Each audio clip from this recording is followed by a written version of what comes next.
Pay attention to this description. It was typed on a Gestapo warrant in Lyon, France in 1942. The woman is striking. She has reddish-brown hair. She is tall. She speaks perfect French, but with an American accent. She is arguably the most dangerous of all Allied spies. We must find her and destroy her. But there was one detail the Nazis focused on above all others. One detail that should have made her easy to catch. She limps. This is the story of Virginia Hall, a Baltimore socialite who lost her leg in a hunting accident, only to become the architect of the French resistance. She wasn't a soldier. She wasn't a trained killer. She was a woman with a wooden leg she named Cuthbert, operating alone in the heart of Nazi territory. For 3 years, the entire machinery of the Third Reich, led by the sadistic Klaus Barbie, tried to hunt her down. They had her description. They had her location. They had thousands of troops. But they never stood a chance to understand the ghost. You must first understand the woman who died to create her. Before the war, before the code names and the cyanide pills, Virginia Hall was a woman defined by what she could not do. Born in 1906 to a wealthy Maryland family, she was groomed for a life of tea parties and strategic marriages. But Virginia was restless. She wanted to be a diplomat. She wanted to shape the world, not just decorate it. She traveled Europe, studied languages, and pushed herself into the Boys' Club of International Relations. But in 1932, during a hunting trip in Turkey, her life shattered. A shotgun misfired. The blast destroyed her left foot. Gangrene set in. To save her life, doctors amputated her leg below the knee. At 27 years old, her diplomatic dreams were over. The U.S. State Department had a strict policy: no amputees in the Foreign Service. They told her she was physically unfit. They told her to go home. They told her to be a clerk. For most people, this would be the end of the story. A tragic accident, a quiet life of resignation. But Virginia Hall didn't just survive the amputation. She weaponized it. She got a wooden prosthetic. It was heavy, clunky, and painful. It required a complex system of straps and wool socks to wear. She named it Cuthbert. She learned to walk again, then to hike, then to ski. When Hitler's tanks rolled into Poland in 1939, Virginia was in Paris. While others fled, she drove ambulances for the French army on the front lines. She saw the chaos. She saw the brutality of the Blitzkrieg. And when France fell in June 1940, she saw the darkness that swallowed the continent. She escaped to London, burning with a cold, focused rage. She walked into the American embassy and volunteered. They rejected her. She tried the British military. They rejected her. To them, she was a liability, a cripple, a woman. But there was one organization that didn't care about rules: the Special Operations Executive, the SOE. Winston Churchill's secret army. Their mandate was simple and terrifying: set Europe ablaze. They didn't need soldiers. They needed liars. They needed people who could blend in, people who could disappear, people who were desperate enough to take a one-way ticket into hell. In a dimly lit room in London, a recruiter looked at this tall, limping American woman. He didn't see a disability. He saw a cover story that no German counterintelligence officer would ever suspect. Who would believe that a spy, a saboteur, a leader of men, would be a woman with a wooden leg? It was the perfect camouflage. Virginia began her training. It wasn't just about shooting guns. It was the dark arts of espionage. How to pick a lock with a hairpin. How to derail a train with a strategically placed charge. How to withstand interrogation. How to kill a man silently. But the most important lesson was psychological. She had to learn to live a lie. In occupied France, a single slip of the tongue, a glance at the wrong time, or the wrong papers could lead to a torture chamber. She had to become someone else. In August 1941, she arrived in Vichy, France. She didn't parachute in. Her leg made that too dangerous. She came in by train, posing as a reporter for the New York Post. Her cover was perfect. Brigitte Lecontre, an American journalist covering the New Order in Europe. Vichy was a snake pit. It was the unoccupied zone, technically free, but practically a puppet state of Berlin. The Gestapo operated in plain clothes. The French police, the milice, were often more brutal than the Germans. Every hotel clerk, every waiter, every passerby could be an informant. Virginia settled in Lyon. It was a city of fog, narrow alleyways, and secrets. It was the center of the resistance, but it was also the center of the repression. She rented a small apartment. She started filing fluff pieces for her newspaper. She drank coffee in the cafes. She smiled at the German officers. And beneath the surface, she began to build a network. She started small. A safe house here. A drop box there.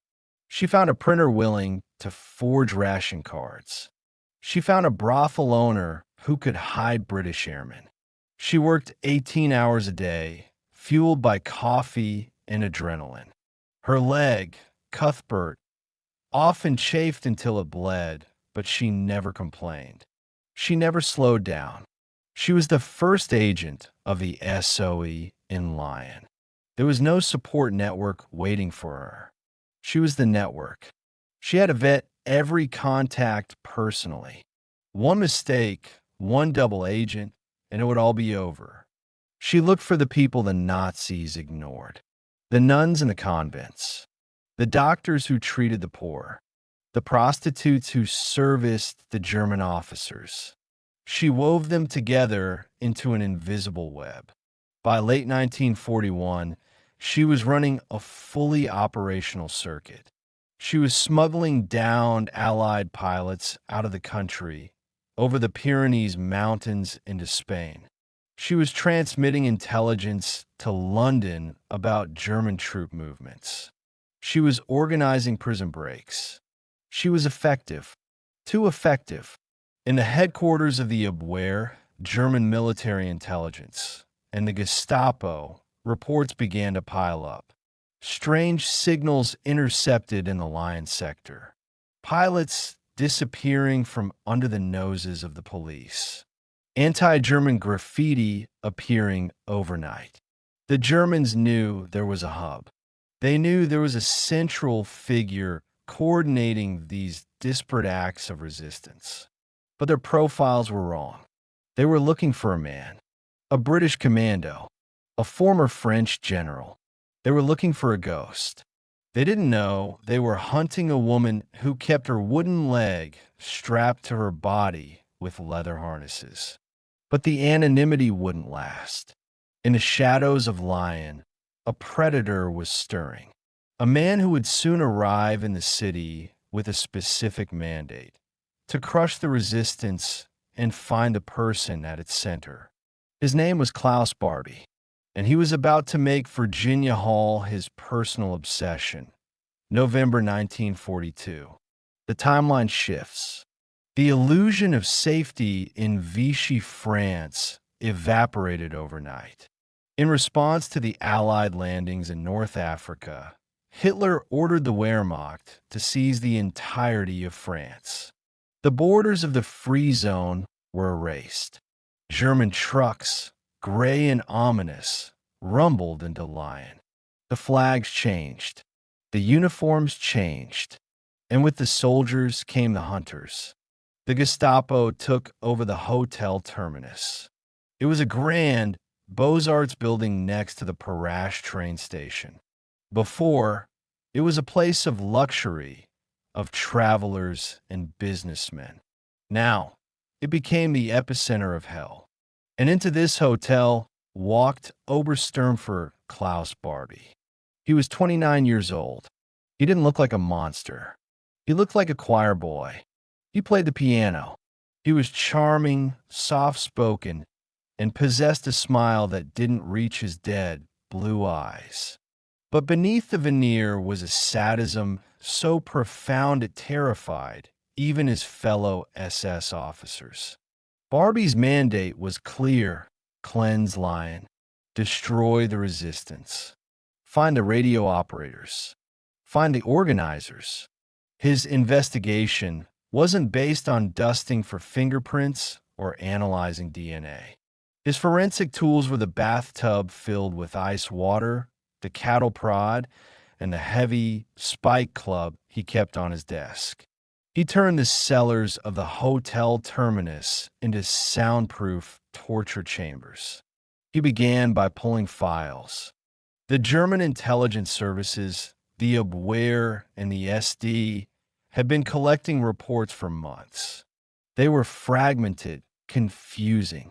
A train derailed near Le Puy. A parachute drop intercepted in a farmer's field. A prison break at Mauzac where 12 agents vanished in a thin air. Barbie looked at the map of Lyon. He looked at the incidents. He saw what others had missed. These weren't random acts of chaos. They were coordinated. Someone was funding them. Someone was arming them. Someone was communicating with London. He realized he was hunting a pianist, a radio operator, and a conductor, an organizer. The hunt began with technology.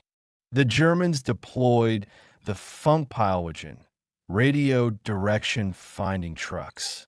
These vans roamed the streets of Lyon, their rotating loop antennas hidden inside false roofs or suitcases.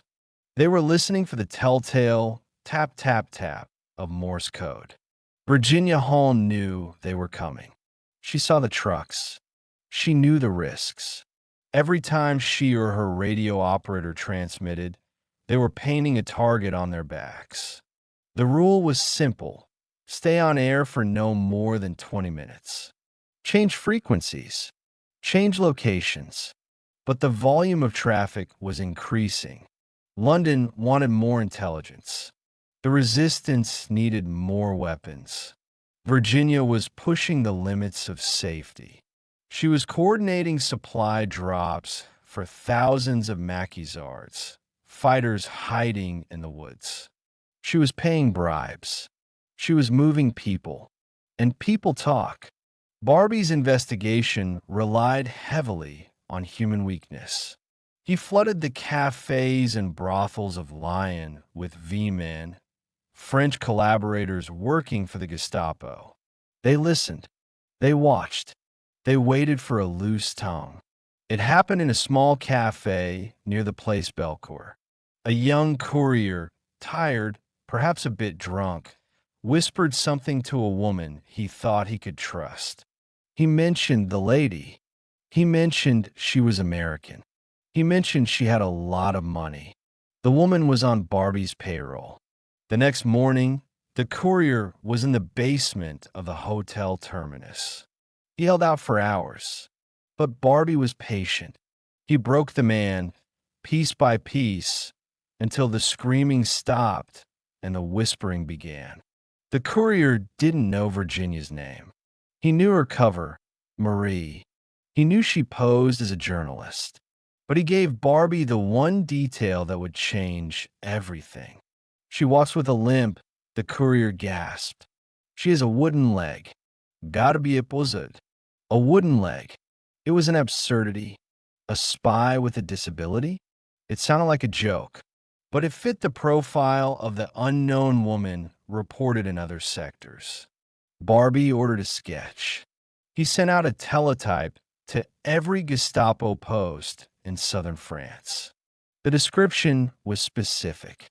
The threat was prioritized. The enemy is a woman. She limps. She is the most dangerous of all Allied spies. She must be found and destroyed. Suddenly, Virginia's greatest strength, her visibility as a harmless American woman, became her greatest liability. She wasn't just a face in the crowd anymore. She was a medical anomaly. Every step she took, every clunk of Cuthbert on the cobblestones was a potential death sentence. Virginia sensed the change in the atmosphere. Her contacts started missing meetings. Safe houses went silent. The post box, the dead drop where she left messages, was watched. One afternoon, she was sitting in a cafe, writing a letter. She saw a black Citroen pull up to the curb.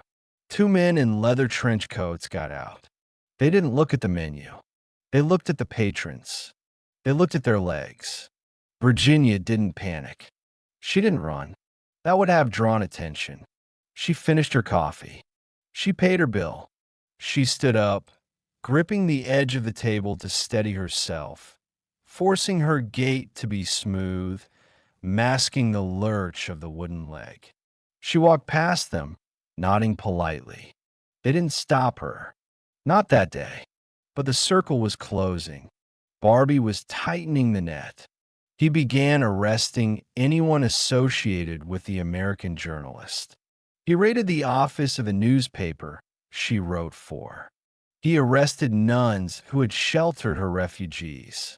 He was tearing apart her network, node by node, trying to isolate the center. He didn't just want to catch her. He wanted to trap her. He wanted her alive. Virginia realized her position in Lyon was untenable. She had to move. But where? The borders were sealed. The trains were checkpoints. The roads were patrolled. She was trapped in the city. And for the first time since she started this game, Virginia Hall felt the cold breath of fear on her neck. It wasn't fear of death. It was fear of failure. If she was caught, the names of hundreds of men and women were in her head. She carried the secrets of the entire Southern resistance. She knew what Barbie did to prisoners. She knew she couldn't withstand it forever. She went to her apartment one last time. She burned her code books. She destroyed her contact lists. She packed a small bag, a change of socks for Cuthbert, a revolver, and a cyanide capsule disguised as an aspirin. The investigation had moved from general surveillance to manhunt. Klaus Barbie had her scent. He plastered wanted posters with a sketch of the limping woman across the city. The hunter had found the trail. Now, he just needed to close the trap. But Virginia Hall had one advantage Barbie didn't understand. He thought he was hunting a woman with a disability. He didn't realize he was hunting a woman who had already lost everything once and had nothing left to fear but a boring life. She wasn't going to let him catch her. She was going to do the impossible. She was going to vanish. The winter of 1942 brought a new kind of terror to Lyon. It wasn't just the cold that froze the bones. It was the silence. The network Virginia had painstakingly built over 15 months began to go dark, one light at a time. Klaus Barbie was not a blunt instrument. He was a student of human psychology. He understood that to catch a master spy, you don't just chase them. You compel them to come to you. He initiated a strategy known as the souricière, the mousetrap. It worked like this. The Gestapo would raid a known safe house. But instead of boarding it up, they would leave agents inside, dressed in civilian clothes, waiting. Anyone who knocked on the door, anyone who came to deliver a message or seek shelter, was pulled inside and never seen again. Virginia Hall was running blind. She would send a courier to a trusted doctor's office. The courier wouldn't return. She would signal a radio operator. No response. The silence was deafening. Desperation breeds mistakes, and Barbie was counting on Virginia making one. He planted a false lead, a masterstroke of counterintelligence. Through the whispers of the underground, a rumor reached Virginia. A new escape line had opened up near Avignon, a safe passage for high-value targets run by a man named Robert. It promised a quick extraction by a Lysander aircraft directly to London. It was exactly what she needed. Her leg was failing. The stump was raw and bleeding from the constant walking. The wooden prosthetic needed repairs she couldn't make. A flight home was a siren song. She prepared to make contact. She drafted the message. She packed her bag, but something stopped her. Call it instinct, call it the paranoia that keeps a spy alive. The details were too perfect. The timing was too convenient. She sent a scout instead, a young man, barely 20. He went to the rendezvous point in a barn outside Avignon. Virginia watched from a distance, hidden in the tree lean, shivering in the freezing mud. She saw the boy enter the barn. A moment later, she didn't hear an engine starting.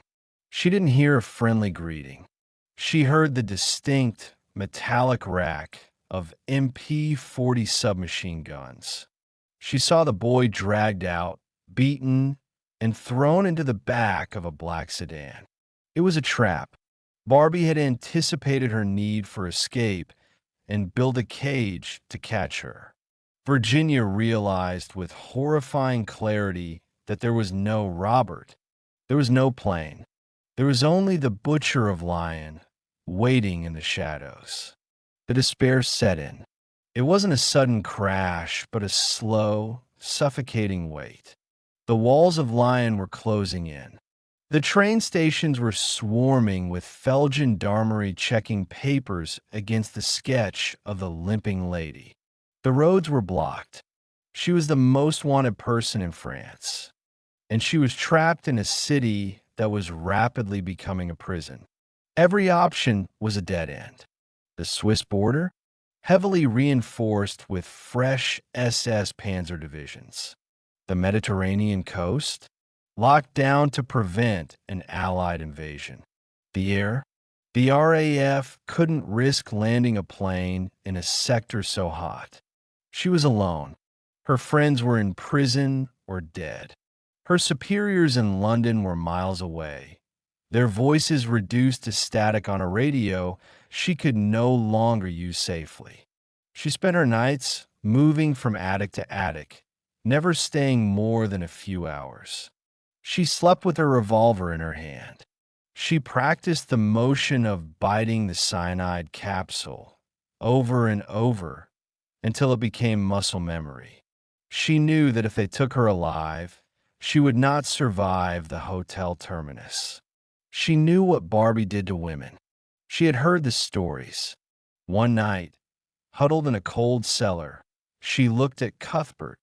The wooden leg lay unstrapped on the floor, a lifeless object of wood and leather. It was her liberator, but now it was her jailer. It slowed her down. It marked her. It caused her agonizing pain with every step. For a moment, she considered giving up, not surrendering, but simply stopping, finding a hole and waiting for the end. The exhaustion was absolute. But then she remembered the faces of the people she had sent over the mountains. The pilots, the Jews, the families. They had walked to freedom. There was one way out. One way that Barbie hadn't blocked because he believed it was impossible. The Pyrenees, the mountain range separating France from Spain. In summer, it was a difficult hike. In November, it was a frozen death trap. Peaks rising to 10,000 feet. Blizzards that appeared out of nowhere. Patrols of German mountain troops, the Jebergjager, who were expert skiers and marksmen, and she would have to do it on a wooden leg. She contacted a guide, a rough local smuggler who didn't care about politics, only money. When she told him she wanted to cross the Caldenuria Pass in November, he laughed. When he saw her limp, he stopped laughing and told her to go home. "You will die, madam," he said bluntly. "The snow is waist deep. The incline is 40 degrees. Healthy men die up there. You? You are meat for the wolves." Virginia looked at him. She didn't argue. She simply put a stack of francs on the table. "I'm going," she said, "with or without you." It was a suicide mission. Everyone knew it. London radioed her, advising her to go to ground to wait it out. They told her the mountains were impassable for someone with her condition. But staying meant the torture chamber. The mountains meant a chance, however slim, of freedom. She wrote a final message to headquarters. It didn't contain military secrets or troop movements. It was a simple statement of intent. "Cuthbert is being tiresome," she wrote, "but I can cope." The despair hadn't vanished. It had just hardened into resolve. She wasn't running away anymore. She was engaging in the ultimate act of defiance. She was going to walk out of hell, one step at a time, dragging her wooden leg through the snow, just to prove to Klaus Barbie that he couldn't catch her. The Pyrenees in November are not a landscape. They are a weapon. The mountains do not care about politics or wars or wooden legs. They only care about physics. And the physics of Virginia Hall's escape were impossible. She was climbing to 7,000 feet. The snow was fresh, soft, and 3 feet deep. For a person with 2 good legs, it requires high stepping, lifting the knee to the chest to clear the powder. For a woman with a 7-pound wooden prosthetic strapped to her shin, it was agony. Every step was a battle. She had to swing her hip out to drag Cuthbert through the drift, then plant it on ice that might hold or might shatter. If she slipped, she couldn't just correct her balance. She fell, and getting up required an expenditure of energy she didn't have. Her guide, a man named Bolo, watched her with a mixture of pity and annoyance. He moved ahead, breaking the trail. Virginia followed, 10 paces behind, then 20, then 50. The gap widened. The cold was a physical assault. It seeped through her leather boots, gnawing at the sensitive nerve endings of her amputation stump. The wood of the prosthetic contracted in the freezing air, altering the fit, causing the leather straps to dig into her flesh like wire. By the 4th hour, her sock was soaked in blood. Back in Lyon, the hunt had stalled. Klaus Barbie sat in his office at the hotel terminus, staring at the map. The pins marking Virginia's known locations were all dead ends. The safe houses were empty. The contact points were cold. Barbie was furious. The Gestapo does not lose people, especially not a woman he had personally designated as the Reich's most dangerous enemy. He doubled the patrols of the train stations. He sent men to the Swiss border. He interrogated captured resistance fighters until they died, demanding one name, one location. But there was nothing. It was as if the earth had swallowed the limping lady whole. And in a way, it nearly had. High in the mountains, Virginia hit the wall. It happened on a steep ridge approaching the Spanish frontier. The wind was howling at 50 miles per hour, whipping the snow into a blinding white sheet. Virginia slipped. Cuthbert lost traction on a patch of slick ice. She tumbled backward, sliding 30 feet down the incline before slamming into a rock. She lay there, staring up at the gray, swirling sky. Her body was screaming. Her leg felt like it was on fire. The guide was just a shadow in the mist above her. He shouted something, but the wind tore the words away. He looked down, shook his head, and turned to keep climbing. He couldn't drag her.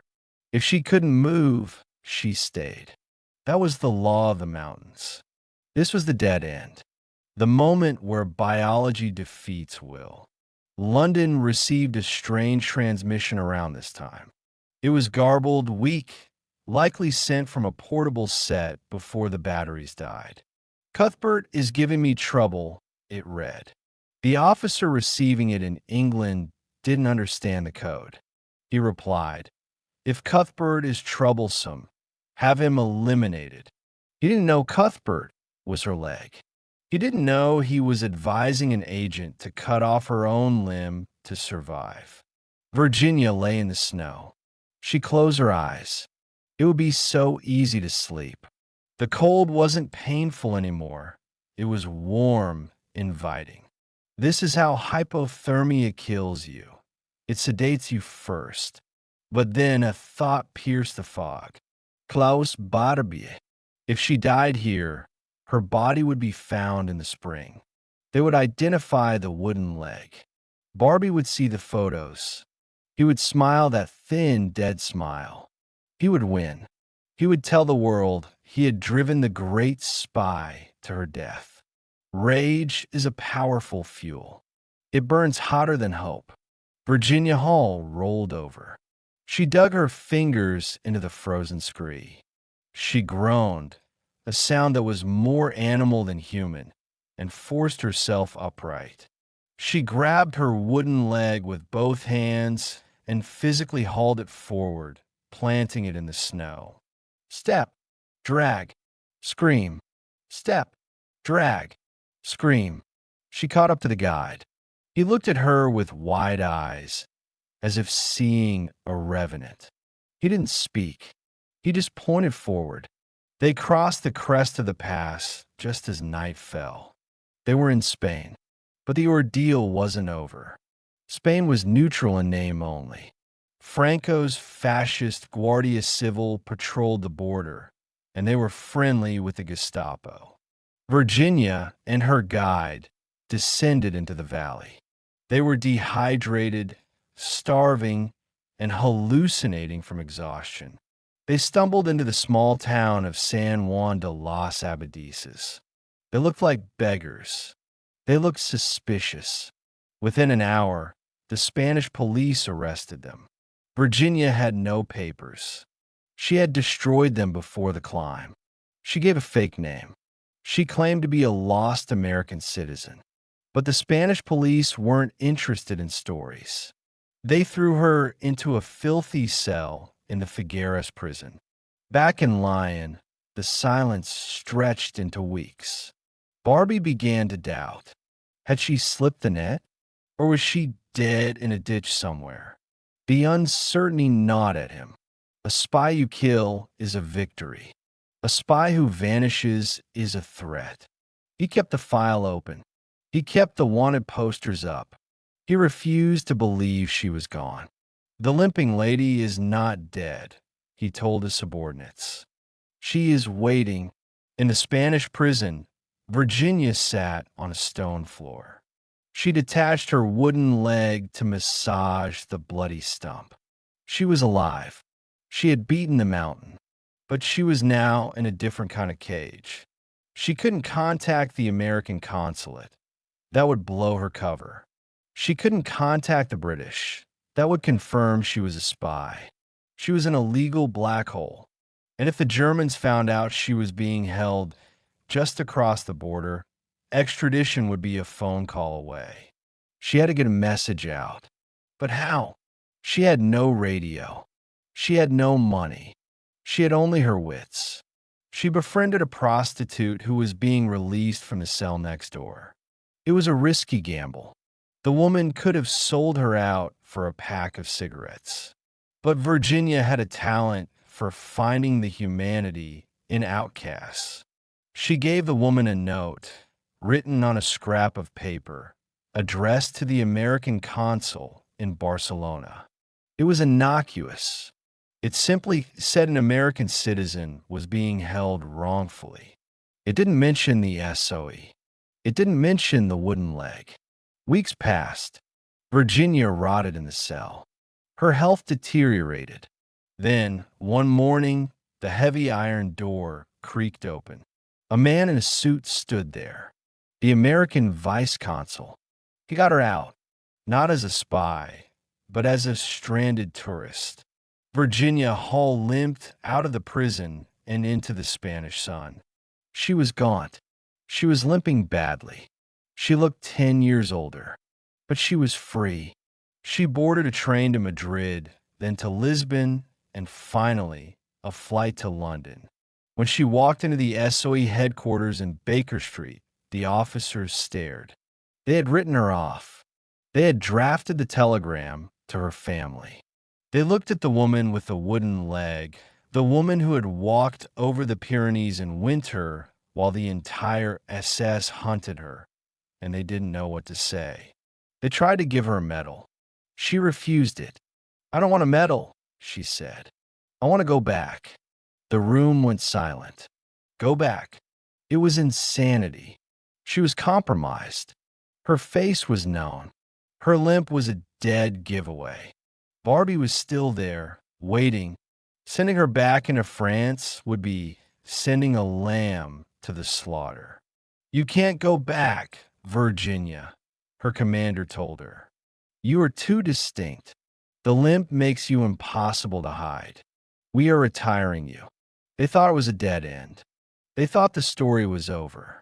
They thought they could tell Virginia Hall what she could and could not do. They were wrong. London, 1944. The city was buzzing with the worst-kept secret in history. D-Day was coming. The Allies were preparing to invade Fortress Europe.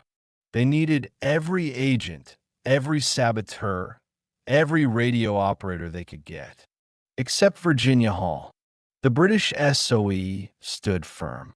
"You are too dangerous," they said. "Your leg is a beacon. Klaus Barbie knows your face. Sending you back is murder." Virginia didn't argue. She simply walked across the street. The Americans had just formed their own intelligence service, the Office of Strategic Services, the OSS. They were new, inexperienced, and desperate for talent. When Virginia Hall walked in, a woman who had run circles around the Gestapo for 2 years, they didn't see a liability. They saw a weapon. They authorized her mission immediately. But the problem remained. How do you hide the most wanted woman in France when her description is on every Gestapo desk? This is the breakthrough. The moment Virginia Hall stopped fighting her disability and started using it, she realized that Barbie was hunting a ghost from the past, a tall, striking, stylish American woman who limped. So, she killed that woman. In a London flat, Virginia Hall began a transformation that went far beyond a simple disguise. She didn't just change her clothes, she changed her biology. She had a dentist grind down her white, American teeth to look like the jagged, neglected teeth of a French peasant. She dyed her hair dull, iron gray. She stopped wearing makeup. She wore layers of shapeless, filthy wool skirts. But the masterstroke was the walk. She couldn't stop the limp. The wooden leg was a mechanical fact. So, she changed the rhythm of her movement. She learned to shuffle. She hunched her shoulders, curving her spine, forcing her body into the posture of an elderly, arthritic farm woman. When she walked now, she didn't lurch. She plodded. The limping lady was gone. Marcel, the old peasant observer of cows, was born. She returned to France in March 1944. Not by parachute. Her leg made the jump too risky, but by a British torpedo boat that dropped her on the rugged coast of Brittany. She climbed a cliff face with a wooden leg, carrying her radio in a suitcase. She headed south, not to Lyon, but to the Haute-Loire region. It was rough country, perfect for hiding, perfect for the Maquis, the armed guerrilla fighters of the resistance. The situation had changed. In 1942, she was an organizer. Now, she was a warlord. Her mission was to prepare the ground for D-Day. She needed to arm the resistance, train them, and coordinate sabotage operations that would cripple the German response to the invasion. She found a farmhouse. She didn't set up in a city apartment this time. She lived in a barn, sleeping on straw, her radio hidden under a pile of goat cheese. She spent her days herding cows, her head down, shuffling along the roadside. German patrols drove right past her. Convoys of trucks rumbled by, inches from the woman who topped their most wanted list. They looked at her and saw nothing. Just another old French crone, beaten down by the war. They didn't see the keen eyes memorizing their unit insignias. They didn't see the hand that would tap out their coordinates to London that very night.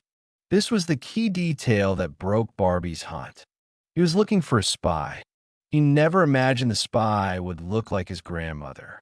Virginia, now codenamed Diane, began to organize. It was chaos. The Maquis were brave, but they were undisciplined. They were disparate groups of communists, monarchists, and angry farmers. They needed a leader, and they found one in the strange, limping woman who appeared out of nowhere with codes for money and guns. She didn't lead from the back. She went to the drop zones. In the dead of night, she would stand in a field, flashing a torch at the dark sky, guiding an RAF Halifax bombers. Parachutes would bloom, carrying canisters of Sten guns, explosives, and ammunition. She bribed officials. She broke agents out of jail. When a team of her men was captured, she didn't just report it. She organized a raid to get them back. Back in Lyon, Klaus Barbie was frantic. The resistance in the south was exploding. Bridges were blowing up. Phone lines were cut. Trains carrying vital supplies to the Normandy front were derailing. He knew it was coordinated. He knew someone was pulling the strings. But his reports were confusing. His informants told him about a commander in the Haute-Loire. Some said it was a British officer. Others said it was a Canadian. No one mentioned an old woman herding cows. Barbie sent death squads into the mountains. They burned villages. They hanged mayors. But they couldn't find the center of the web because the center was constantly moving, shuffling along dirt roads, invisible in plain sight. June 6th, 1944. D-Day. The Allies stormed the beaches of Normandy. The signal went out. The die is cast. Virginia Hall sat at her radio. She didn't sleep for 72 hours. She was the link between the Allied High Command and 3 battalions of resistance fighters, over 1,500 men. She ordered them to blow the bridges. She ordered them to cut the rail lines. The German response was ferocious. They sent tank columns to crush the uprising in the south. But every time they tried to move, Virginia knew. She had spotters on every hill. She radioed the coordinates to the U.S. Air Force. She wasn't just a spy anymore. She was a forward air controller. The breakthrough wasn't a single clue found in a lab. It was the realization of her full potential. The woman who had been rejected by the State Department for missing a foot was now commanding an irregular army that was holding off SS Panzer divisions. Klaus Barbie was losing. His reign of terror was crumbling. The hunters were becoming the hunted, and somewhere in the hills, the limping lady was no longer running. She was closing in, August 1944. The end of the thousand-year Reich in France did not come with a whimper. It came with a scream of burning steel. The Allied armies were breaking out of Normandy. The Dragoon landings had hit the south coast. The German army was being squeezed in a giant vice. And in the Haute Loire, the trap that Virginia Hall had spent 6 months building finally snapped shut. This is the confrontation. It wasn't a conversation in an interrogation room. It was total war. The order came from Berlin: retreat.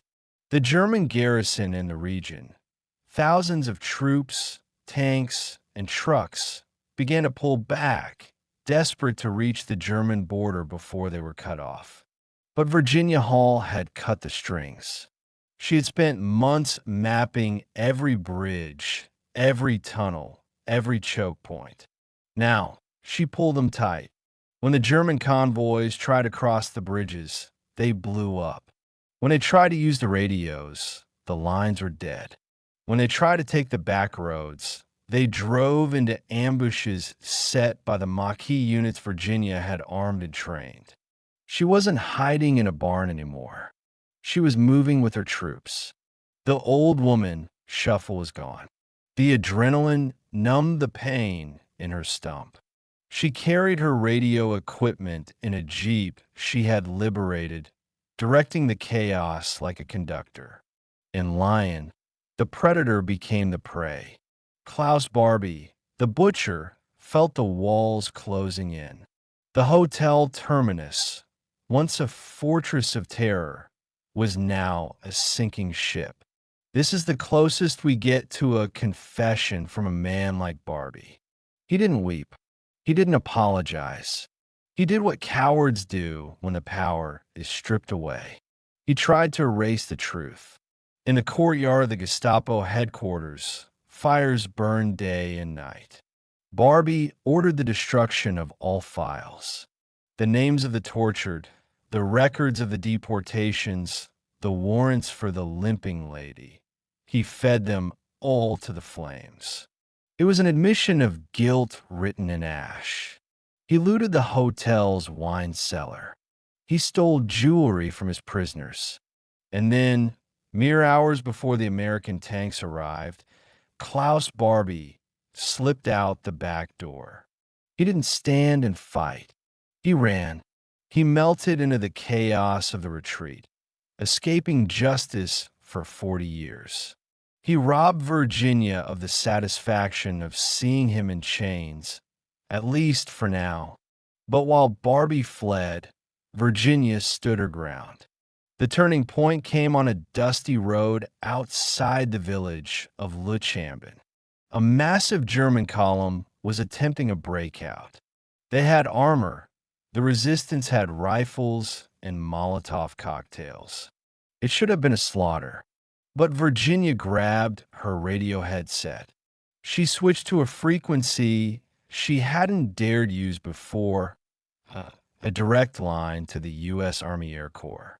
She didn't use code. She didn't use a disguise. For the first time in 3 years, she used her own voice. Clear, American, authoritative. Coordinates follow, she said. Target represents armored column moving north. Drop everything you have. Minutes later, the sky tore open. P-47 thunderbolts screamed down, raining destruction on the German column. The Maquis fighters watched in awe. They looked at the old peasant woman, Marcel, standing next to the jeep, speaking English to the gods of war. The old woman wiped the grease paint from her face. She stood up straight, ignoring the pain in her leg. And the resistance fighters finally realized who had been leading them. She wasn't a peasant. She wasn't a grandmother. She was the limping lady, the ghost. When the dust settled, the German column was destroyed. The garrison surrendered. Virginia Hall accepted the surrender of the German officers. Imagine the look on their faces. They were surrendering to a woman with a wooden leg, a woman they had hunted for years and failed to catch. This was the psychological duel finally won. The ideology of the master race, the belief that the strong deserve to rule the weak, shattered against the reality of a crippled American woman holding a revolver. The Americans arrived a few days later. An OSS team drove into the village, looking for the legendary agent Diane. They expected to find a commando unit. Instead, they found Virginia Hall sitting in a farmhouse kitchen, making cheese. The confrontation was over. The hunt was over. But as the adrenaline faded, the reality of what she had done crashed down. In true crime fashion, the confession usually brings closure. It explains the why. But Virginia didn't offer a confession. She offered silence. An OSS officer, meeting her for the first time, asked her how she had done it, how she had survived the Pyrenees, the Gestapo, the betrayal, the isolation. Virginia looked at him. She lit a cigarette. She touched the wooden leg beneath the table. "I just didn't want to be bored," she said. It was a deflection, a shield. The real reason was in the eyes of the people around her, the men and women she had liberated. But she would never say it aloud. She had lived in the shadows for so long that the light hurt. She handed over her codes. She handed over her list of contacts. She finished her report. The war in France was ending. The parades were beginning in Paris. Charles de Gaulle was marching down the Champs-Élysées. The world was celebrating. But Virginia Hall didn't go to the parade. She didn't want the applause. While the world cheered, she quietly packed her bag, strapped Cuthbert on tight, and asked for her next assignment. Because the villain, Klaus Barbie, was still out there. And for Virginia Hall, the story couldn't end until justice was served. The war ended. The parades marched on. The confetti was swept from the streets of Paris and New York. And Virginia Hall, the woman who had set Europe on fire, stepped back into the shadows. Her post-war life is perhaps the most tragic chapter of this story. She didn't return to a hero's welcome. She joined the newly formed CIA, becoming one of its first female operations officers. But the agency in the 1950s was a boys' club filled with Ivy League graduates in gray flannel suits who had spent the war behind desks in Washington. They didn't see the woman who commanded battalions. They saw a middle-aged lady with a wooden leg and a difficult attitude. Performance reviews from that era describe her as dull and unimaginative. They had her filing reports on coal production in South America. Imagine that. The woman who outsmarted the Gestapo, reduced to a clerk by men who weren't fit to shine her boots. She retired in 1966. She moved to a farm in Maryland. She grew poodles. She gardened. She never wrote a memoir. She never gave interviews. When her niece asked about her leg, Virginia would just smile and say, "I had a little accident." She died in 1982 at the age of 76. At her funeral, few people knew that the quiet lady in the casket was the limping lady of Lyon. But remember the true crime principle. The villain must be punished. Klaus Barbie, the butcher of Lyon, thought he had won. For nearly 40 years, he lived a comfortable life in Bolivia, protected by dictators and, shamefully, employed at times by Western intelligence agencies who valued his anti-communist zeal more than justice. He walked free. He drank wine. He boasted of his crimes. But the ghosts of Lyon never sleep. Nazi hunters beat, and Serge Klarsfeld tracked him down. It took decades of legal battles, protests, and political pressure. But in 1983, just 1 year after Virginia Hall died, the trap finally closed on the hunter. Barbie was extradited to France. He was flown back to Lyon, the city he had terrorized. He was locked in the St. Joseph prison, just a few miles from the hotel terminus where he had tortured so many. In 1987, he stood trial.